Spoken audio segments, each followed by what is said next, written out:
Let's have a look at what we will be making. I have this original mock-up here, and we're going to create a website for a potter.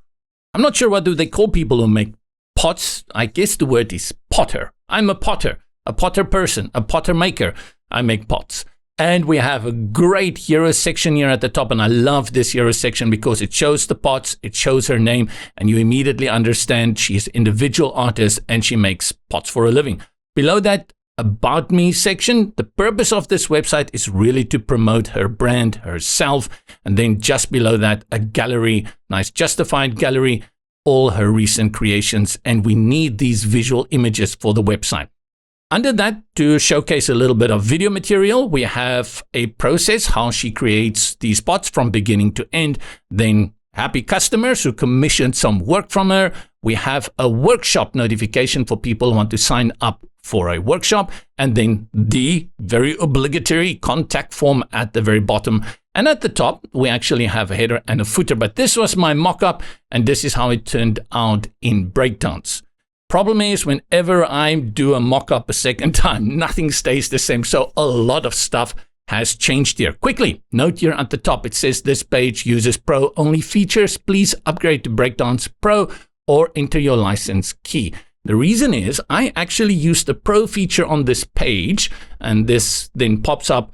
And I'll show you on the front end what happens when you use a Pro element. But this is a great thing about Breakdance. It allows me to use Pro elements to build out the website, even though I'm using the free version. We'll talk about Pro and free in a short bit.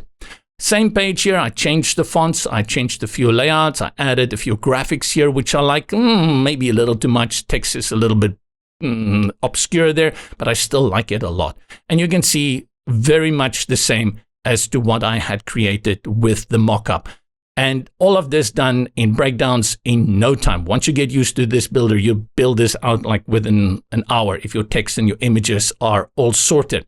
One thing I just want to quickly show you is that this here actually is a Pro element. This gallery element is a Pro element.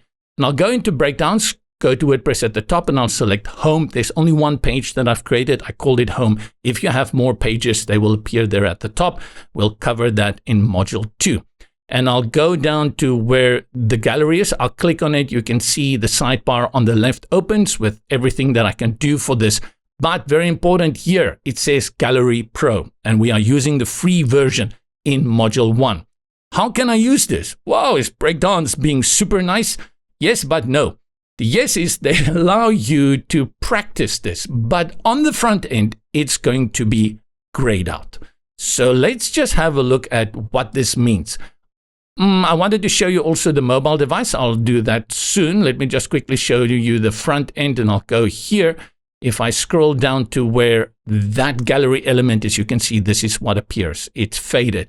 It is there. You can do staging, you can do a mock-up, and you can do it all for free. And then once you decide that this is the site, this is the way, then you lock it in with a Pro license.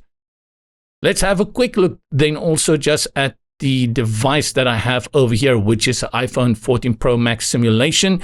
You can see nice responsiveness, very easy to work with responsive design in Breakdance.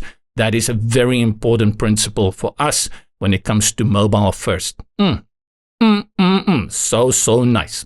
And that is how it looks. So the showcase, we're going to be creating then this one pager in Module 1. In Module 2, we're going to extend that to multi-pages so you can understand how multi-pages work and many other features as well. But we want to lock those basics in as to how the elements and all the settings go for Breakdance in general. And this is what Module 1 is all about.